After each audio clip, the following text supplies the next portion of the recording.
So if you have a 1, it's CEG, a 3 is EGB. They substitute for each other. If you have a 1 major 7, that's CEGB. So isn't that what this is altogether here? CEGB right there. So then you've got your E, and be E, G, B, and then you have a D on top for it. So this is C major 7 here,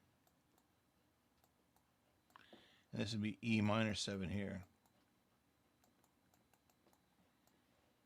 So you have shared tones, right?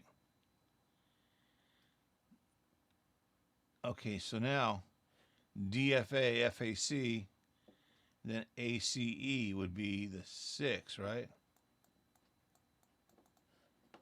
And then 5 is GBD, and the 7 is B, D, F.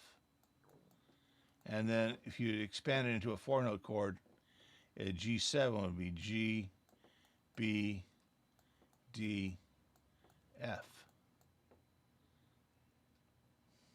And this one, DFAC.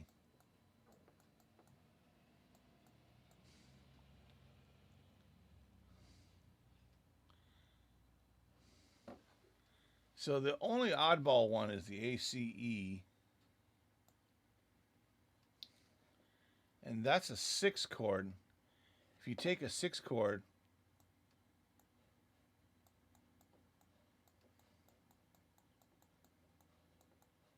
that's a 6 minor 7.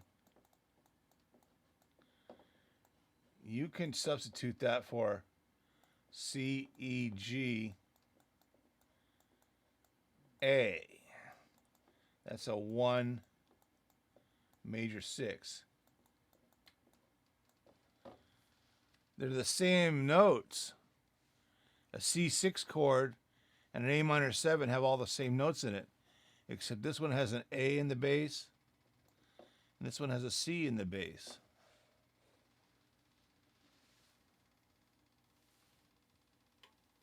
Does it make any sense? So for substitutes,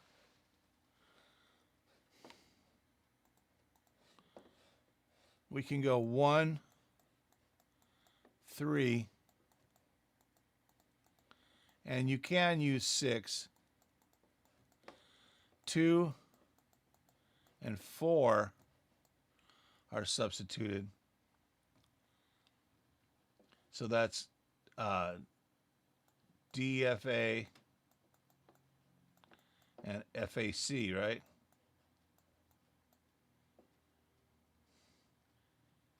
And if you took this into a 7th chord, it would be FACE, right?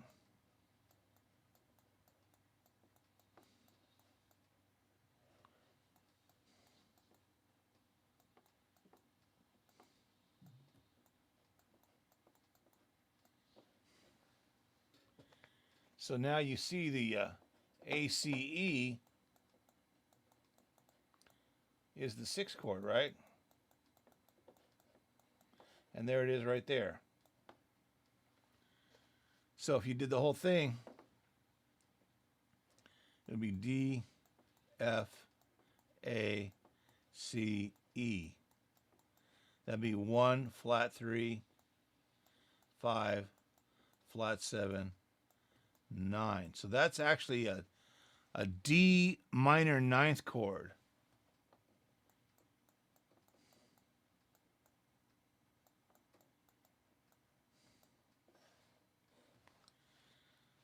So those are how chords work. You could take a D minor 9,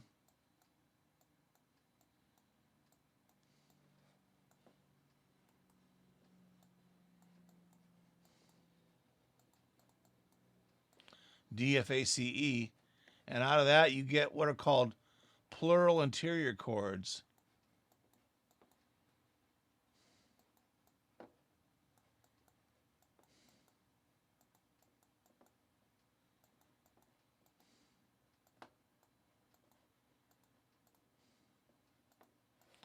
So here you got DFA. Whoops.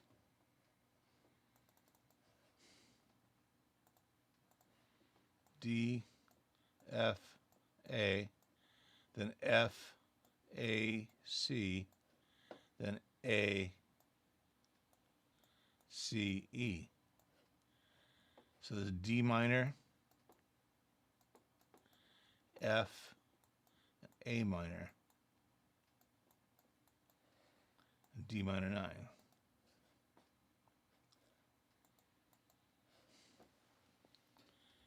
You see how those chords are inside that stack? The D minor 9. Okay, now, if you have this 5-note chord,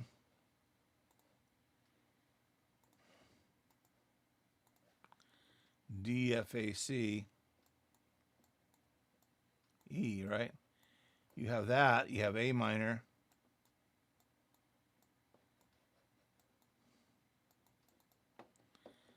and if you have this chord, that's a D minor.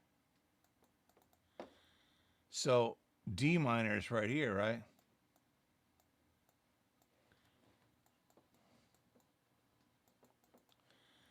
So a lot of times, instead of writing it as a D minor 9, people write it as A minor over D minor, and that's called a polychord. There's 2 triads in the 9th chord. Or you leave out the F and you write A minor slash D in the bass.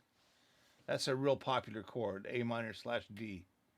The top one is a triad on top of a triad, and the bottom one is a triad on top of a bass note. You guys get it?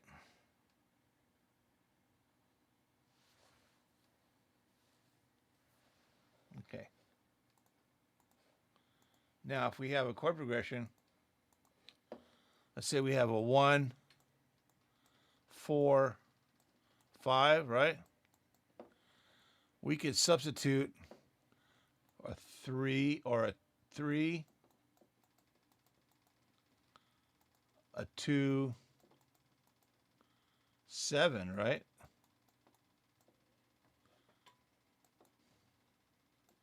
Or I can go 3, 2, 5, right?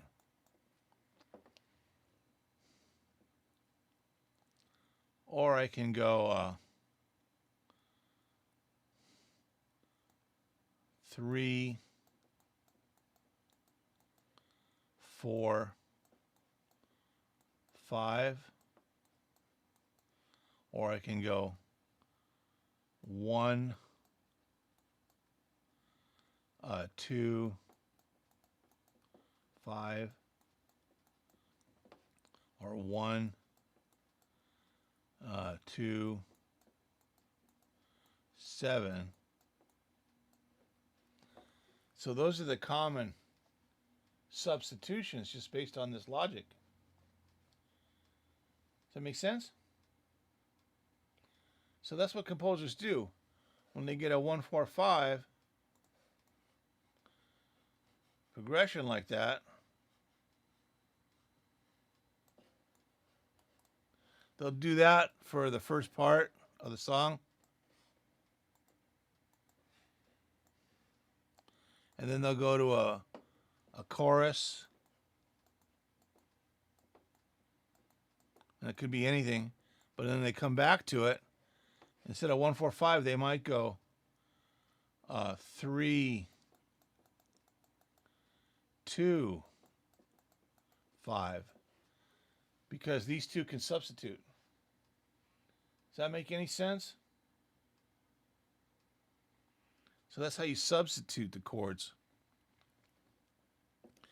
So 1 can be substituted for 3, 4 can be substituted for 2, and 5 can be substituted for 7 if you want. But the 7 is always a more extreme sound.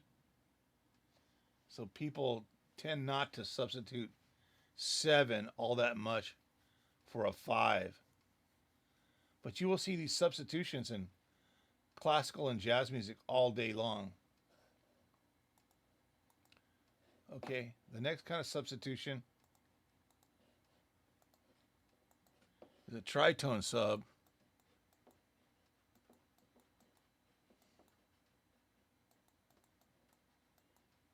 And that works like this. If you have a G7,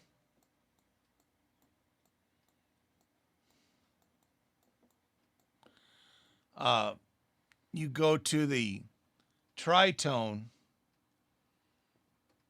of G, right? Which would be D flat, right? So D flat, F, A flat, C flat. So you're going a tritone, and then you resolve that down to a 1.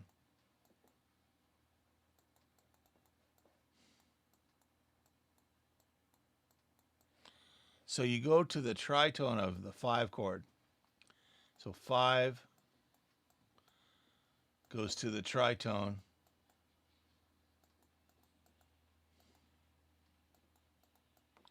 to the 1. So here's what this sounds like. If you got G7, then D flat 7,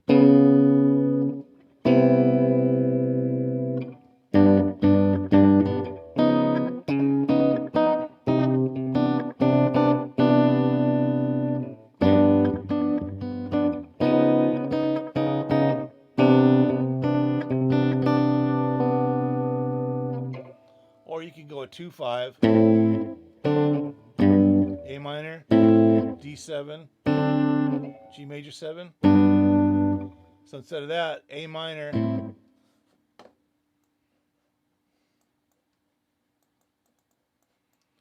it goes to a D7, to a G major 7. That's our 2-5-1. Commonly, we'll go to from the D7, we'll go to the tritone, and the 5th is A, right? DFA. So it'd be an A flat. So an A flat 7 would be the tritone substitute, because it's a tritone away from D. So you're going A minor, A flat 7, G major 7. Oh, that's a real popular one.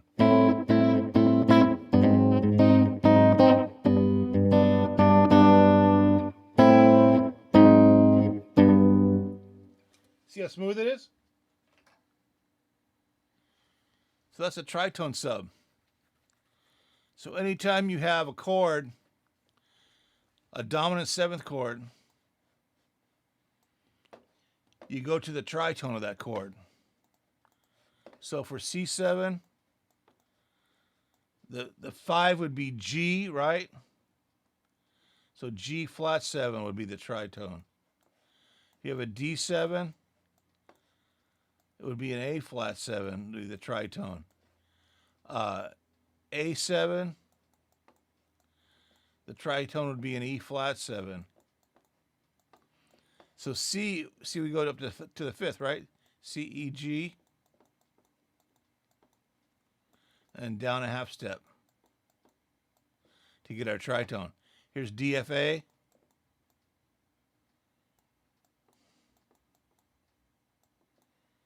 Down a half step, we get our tritone.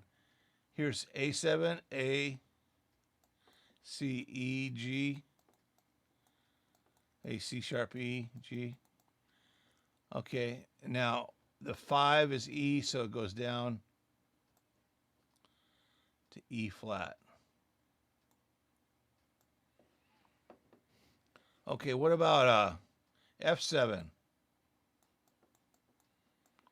what would the tritone sub, what would it go to if it were F7? Would it be C flat? C flat 7 or B7, right? Jazz guys don't like to write C flat. They just like to write B7. In classical music, you'll find C flats all the time, which is proper, but jazz guys like to cut to the chase. Okay, so tritone subs are very, very popular. Then you have minor tritone subs as well. We'll get into that later. But we got the substitutes for the triads. We got 1, 3, and to a lesser degree 6. We got 2, 4, and we got 6 here to a lesser degree. And then 5 goes to 7. So those are the common substitutes right here.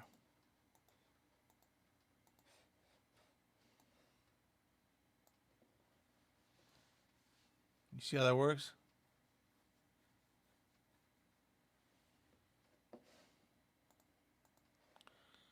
Okay, so now we want to talk about cadences. Okay, so let me go back to here.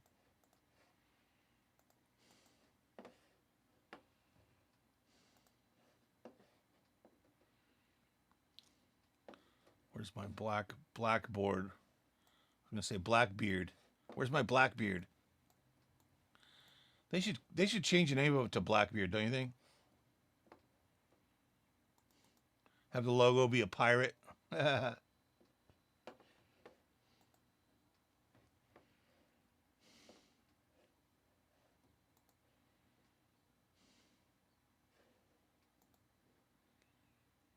Okay. So we got these coming in, right? You guys are going to turn these in on Monday, right? Not all of them, but which ones did we talk about? We only talked about the triads. Also, we don't have school on Monday, I just realized. Oh, that's right, huh? It's President's Day, so Wednesday. All right. Don't forget, this is the important thing right here. The tertiary number line. You know, you guys, if you could print this out and put it on your wall, this will help you, man, for all chords. See, if we have a triad, we're going to go GBD, right? That's 1, 3, 5. If we have a 7th chord, it's going to be some spelling of GBDF, right? A 9th chord is going to be GBDFA. An 11th chord, GBDFAC, and then a 13th chord, GBDFACE. So it goes triad, 7th, triad, 7, 9, 11, 13. So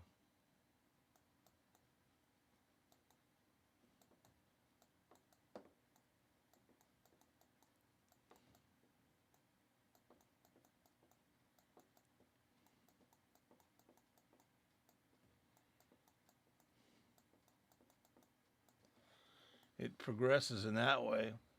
A 3-note chord,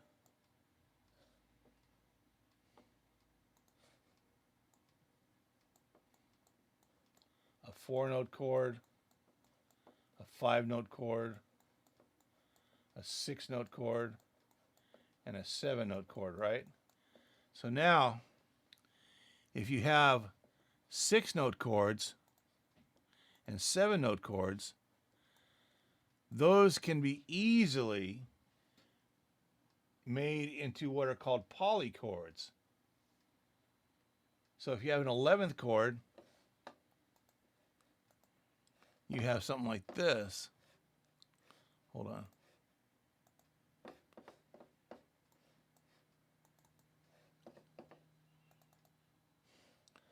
So if we have an 11th chord here,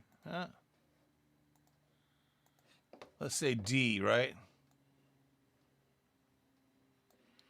D, F, A, C, E, 1, 3, 5, 7, 9, 11. Right? That's a D minor 11 chord, right? But it contains two triads, right? So that would be C over D minor. Now, the advantage to that is that a keyboard player can look at those polychord notation and easily, with the two hands, hit C with the right hand and D minor with the left hand. So it speeds things up for mostly keyboard players. Now, if you have a guitar player, they're just going to play that. And then they let the bass player play the D, right?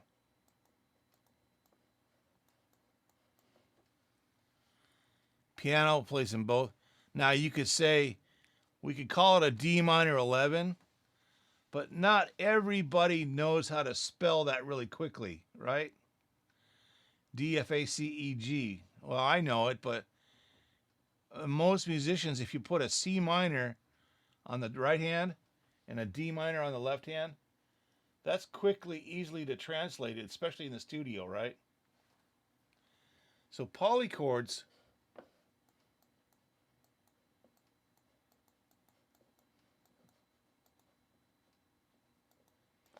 they're one triad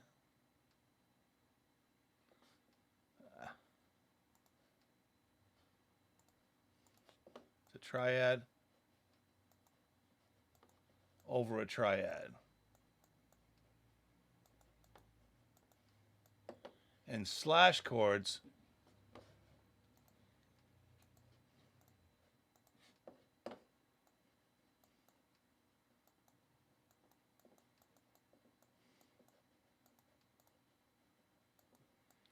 are a triad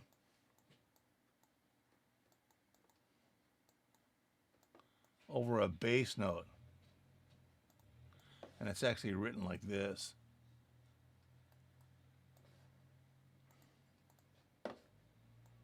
Triad. And then you have a slash over bass. The polychord is horizontal notation. Triad is slash. So those are the differences.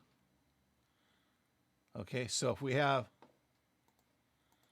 C over D minor, that's a polychord, right? But you can play C slash D. That's a slash chord.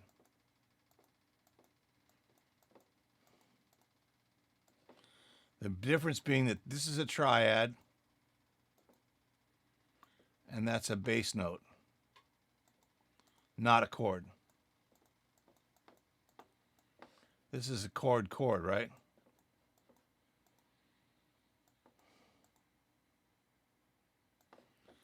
And that's translated, two triads are 6 notes, right? So if you stack them, it's a chord on top of a chord. However, you can also translate it to some kind of 11th chord. Either way you look at it, it's the same thing. The polychords are much easier to read in the studio very quickly, right?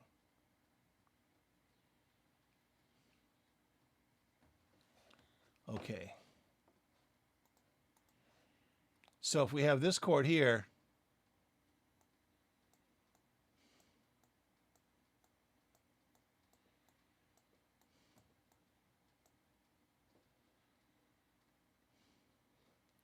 that's a G11, isn't it?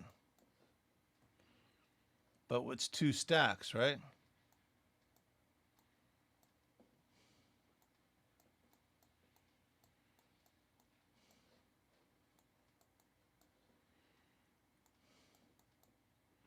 So this would be called F over G, right?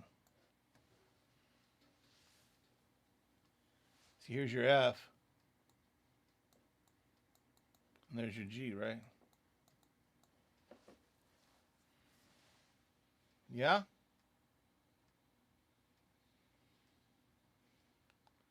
Okay, F over G.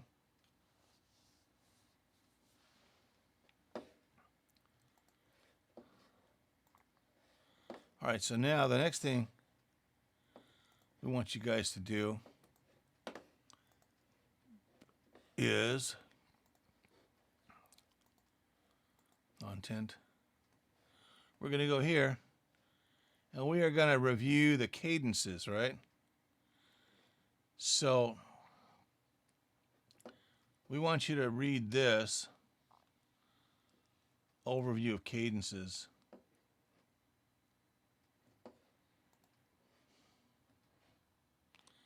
We have several types. We have the perfect authentic cadence, the authentic cadence, half cadence, and plagal cadence. Those are the most a deceptive cadence. Those are the most important ones. So a cadence is a resting point. Whenever you listen to music, it comes to a resting point. That's a cadence. The authentic cadence is always 5-1. It's always 5-1.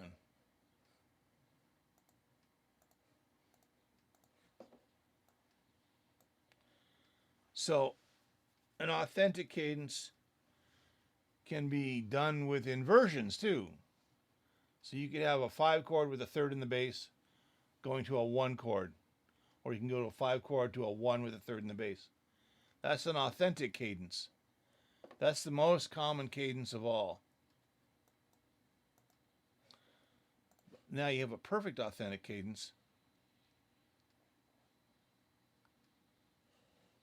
This is the key here.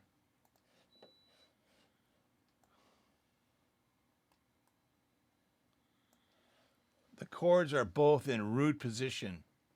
So a 5-1 perfect cadence has to have the root of the chord in the bass, and the highest note of the chord has to be a root.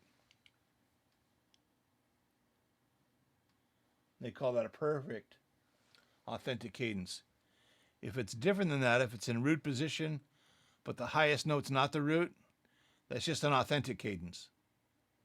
A perfect authentic cadence is moving from root position to root position with the bass and the top soprano the same note. I'll go over this again. Okay. An imperfect authentic cadence is inverted. You can have an inversion, and that's called an imperfect authentic cadence. Now here's some extra ones. The most important one here is this half cadence.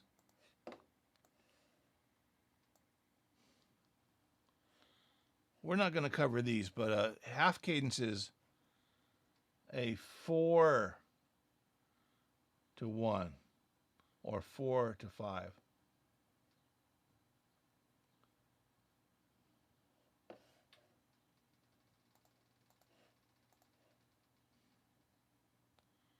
A plagal cadence is always a 4-1. So if you have a 4-1 progression,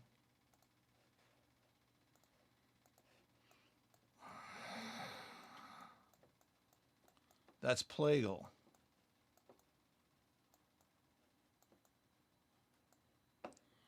So how do you remember that? I use a tic-tac-toe. And then on that tic-tac-toe, you have a number 4 right there, see? That's a visual way to memorize it. Tic-tac-toe is 4, right? Now, how do you memorize the tic-tac-toe? It could also be plaid, like the old Scottish plaid garments. But the tic-tac-toe with the 4, that's how you remember it's a 4-to-1. Now, of course,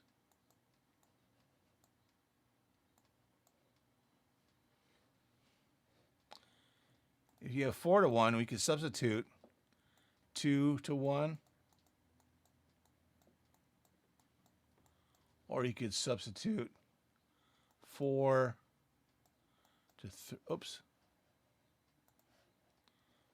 to 3, right?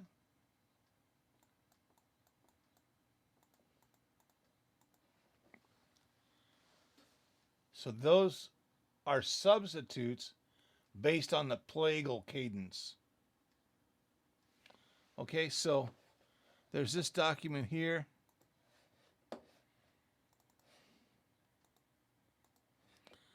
So download that and read that. And here's the whole chapter.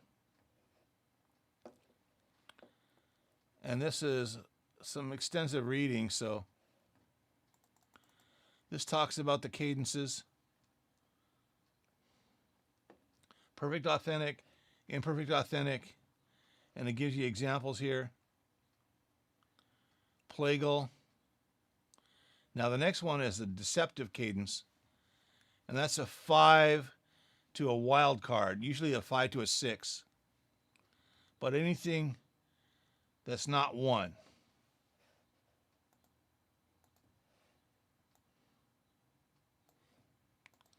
If it goes to a 5 to a 3, a 5 to a 6, a 5 to a 4, those are called deceptive cadences. Okay, now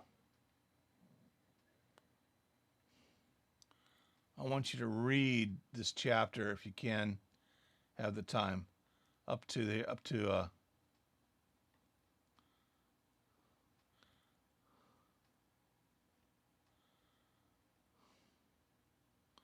we're going to cover this another time. So up to page 101 here, starting at page 97. 97, 98, 99, 100. That's 5 pages of reading. Okay, then we have some videos you can watch too on these. If you want to eat healthy and feel your best, you gotta try Kachava. Kachava is the world. So this morning we're going to talk about cadences. That's a very good lecture. And then we have, I think this is Rick Beato. No. Hello and welcome to Lesson 4 of the Advanced Music Theory course. Okay, so this one here, and these chapters in that video, I want you to read that. Okay. So you guys get a good handle on that so far? Somewhat?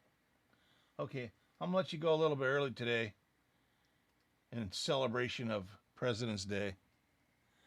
So we'll see you guys on Wednesday then, okay? Thank you. Thank you, Professor. You're welcome.